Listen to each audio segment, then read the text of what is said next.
Inversión inmobiliaria con Meli Torres. Bueno, pues acabamos de escuchar a Antonio Carroza, consejero delegado de Alquiler Seguro, que nos contaba, bueno, pues esas medidas, ¿no?, que tendrían que tener el nuevo gobierno en cuenta en materia de alquiler, como incrementar la oferta de vivienda asequible en un mercado libre con colaboración, pues, público-privada, ¿no?, que es de lo que tanto se está hablando en el programa. Bueno, y que en definitiva decía que, bueno, pues que la gente, sobre todo joven, apuesta por el alquiler y que va a estar ahí dando guerra. Hay que tener medidas para que la gente pueda contar con el alquiler. Y ahora pasamos y vamos a hablar con Julián Salcedo, que es presidente del Foro de Economistas Inmobiliarios del Colegio de Economistas de Madrid. Hola, buenos días, Julián. Buenos días, Meli. Bueno, pues me hace muchísima ilusión tenerte aquí con nosotros en Inversión Inmobiliaria, en este especial que hacemos previa a las elecciones, porque creo que nos puedes aportar muchas opiniones que yo te he ido siguiendo y que creo que has ido comentando esas medidas que debería de tener en cuenta el nuevo gobierno en materia de vivienda que ahora salga el 4 de mayo. Cuéntanos un poquito, Julián. Bueno, primero de todo, muchísimas gracias por darnos la oportunidad de intervenir en tu programa, que tiene tanta audiencia, tanto éxito. Para nosotros es un placer estar aquí con vosotros y poder participar dando nuestra opinión. Bueno, mira, estaba escuchando a mi compañero Antonio Carroza, ¿no?, lo que decía relativo al alquiler. Yo querría ampliar un poco el espectro y no referirme exclusivamente al alquiler, si os parece bien, ¿verdad? Sí, por supuesto. Primero, porque, claro, partimos todos de que el alquiler parece ser que es la opción más demandada en este momento por la población española, por los jóvenes, etcétera. Por supuesto, ni que decir tiene que yo defiendo, pero no de ahora, hace 20 años o 30, los que tú quieras, poner por delante, cuando el alquiler no estaba de moda, que el alquiler tiene muchísimas ventajas, no para la población, para el ciudadano, para los jóvenes, lo tiene para la economía en general, porque efectivamente pasar la transición de la vivienda en propiedad a la vivienda en alquiler permite flexibilizar también la economía y darle muchísimo más dinamismo, ¿no? La vivienda en propiedad, lo sabéis todos, claro está, constituye en cierta medida un freno, por lo menos para la movilidad laboral, ¿verdad? Entonces, en un entorno desde hace años en que vivimos en un mundo global, en donde los jóvenes se mueven por motivos laborales o por motivos educativos, de formación, etcétera, varias veces o muchas veces en su vida de un lado para otro, pues, como repito, la vivienda en propiedad constituye un freno sin ninguna duda para el desarrollo de la economía. Claro, ¿qué es lo que ha ocurrido? Pues lo que ha ocurrido es que la crisis del 2008 tuvo un impacto fundamental en esta transición de la propiedad al alquiler. Y no fue motivada, en mi opinión, si me lo permitís, no fue motivada realmente porque la demanda se decantara por el alquiler. En realidad fue la oferta la que se vio obligada a poner en el mercado viviendas que tenía destinadas a la venta y que no se vendían como consecuencia de la crisis. Todos sabemos que había un parque de viviendas vacías, digamos, desocupadas, no desocupadas de no ocupación, sino invendidas, pendientes de venta, pues muy importantes. Se habló de 1,5 millones. Había quien hablaba de un número superior.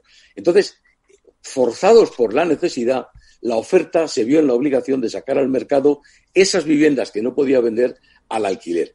Con lo cual, la contracción, la gente no podía acceder por la crisis a comprar vivienda en propiedad, pues forzó a que se decantara hacia el alquiler. ¿Qué ocurre o qué ocurrió? Pues lo que ocurrió fuera lo único que podía ocurrir en términos económicos, que efectivamente cuando hay mucha demanda o sobredemanda para un producto determinado, en este caso vivienda en alquiler, y la oferta, a pesar de la que salió al mercado, siempre seguirá siendo escasa, la consecuencia es evidente, los precios suben, como así ocurrió. Y resulta que pasamos de una situación en la que comprar una vivienda era prácticamente inaccesible para la gran mayoría de la población, a otra situación en la que ya alquilar una vivienda también se convirtió en casi inaccesible para una gran mayoría de la población, sobre todo para esos segmentos, los jóvenes, los más vulnerables, etcétera. Permíteme, no quiero prolongarme demasiado, pero hay una cosa que quiero decir. Claro, es fundamental saber si la población española realmente quiere alquilar o quiere comprar. Yo tengo aquí en la mano el último informe del Indicador de Mercado de la Vivienda que ha presentado el Banco de España. A mí me parece uno de los informes que además se elabora con periodicidad trimestral más significativos y que aborda un montón de puntos relacionados con el mercado de la vivienda, desde la compraventa hasta el alquiler, la financiación, etcétera. Repito, es de hace una semana. Está fechado el día 22 de abril, justamente una semana, y se ha publicado hace 4 o 5 días. Bueno, pues con esto que decimos, los españoles, la riqueza, lo que se llama la riqueza nacional, dividida en 2 segmentos, que es el segmento inmobiliario y el segmento financiero, pues es que resulta que más de 3/4 partes de la riqueza inmobiliaria, en concreto 495,8 miles de millones de riqueza nacional, están invertidos en inmuebles, y solamente 1/4 parte, no llega, el 22%, en riqueza financiera. Pero es que este indicador no es de ayer, es que este indicador se mantiene así desde siempre, históricamente, ¿no? Incluso, bueno, pues ahí vemos, ¿verdad, Julián?, el peso del sector inmobiliario. Sin duda. Está clarísimo. El peso del sector inmobiliario es 5 veces el PIB español, exactamente el 495,8% en términos del Banco de España sobre el PIB español, 5 veces el PIB, mientras que la parte financiera, la riqueza financiera, es solamente 141%, 1,5 veces no llega. Esto demuestra que efectivamente los españoles seguimos pensando en la vivienda en propiedad, pero es que además no podemos hacer una transición. No digo que no sea conveniente, pero no podemos pensar en hacer una transición inmediata de la propiedad al alquiler, porque no es posible, lo acaba de decir Antonio. Primero, si estamos viendo que la mayor parte del ahorro, la riqueza de los españoles está materializado en inmuebles, de alguna manera todos sabemos que los fondos de pensiones que en otros países como Alemania, Francia, Suecia, etcétera, están materializados en fondos de pensiones, en renta que van a percibir al final de su vida laboral, aquí lo tenemos materializado en inmuebles. Claro, con un problema grave, ¿no? Los inmuebles son ilíquidos por definición, no se pueden convertir en dinero rápido, sufren oscilaciones. Estamos ahora viviendo un mercado, un momento económico bajista, en donde el precio de los inmuebles ya sabemos que cayó hasta un 50% en la crisis del 2008 y se ha recuperado, pero no ha llegado a alcanzar el valor anterior. Por tanto, ojo, mucho cuidado con las medidas que se adoptan, porque efectivamente pueden afectar directísimamente a la riqueza de todos los españoles, teniendo en cuenta que estamos sufriendo y vamos a sufrir todavía durante varios años una crisis muy dura. Perdóname por la extensión. No. Con lo que has dicho, Julián, entonces, no solamente tiene que haber incentivos y medidas para el alquiler y para que los jóvenes puedan hacer esas viviendas, jóvenes o gente que necesita una vivienda asequible, sino también incentivos para la compra, puesto que al final España es un país de propietarios y con los datos que nos has dado está clarísimo, ¿no? Habría que haber incentivos para esa compra, facilidades, ¿no?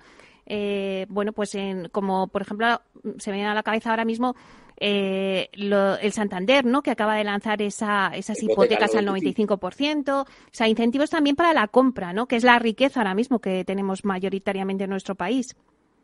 Mira, verás, lo que no se puede hacer, en mi opinión, como conozco muy bien el sector, pero soy economista, es un problema estructural, que es el problema de la vivienda en España, y que además es histórico, se arrastra desde hace 30 o 40 años, desde finales de los años 80, no se puede pretender encontrar soluciones con medidas coyunturales o soluciones coyunturales y a corto plazo. Esto requiere un análisis serio. Yo hace mucho tiempo, muchos años, que vengo defendiendo, primero, que sería necesario eso que llamo un pacto nacional por la vivienda. Segundo, elaborar un libro blanco, un white paper, como lo queramos llamar, sobre la vivienda, y empezar a analizar cómo poder hacer ese traspaso que yo creo necesario para acercarnos a nuestros países, a otros países de nuestro entorno, para hacer esa transición de la propiedad al alquiler, hacerla de una forma progresiva y de una forma ordenada, sin que se produzcan 2 cosas. Primero, un daño colateral importante a los propietarios.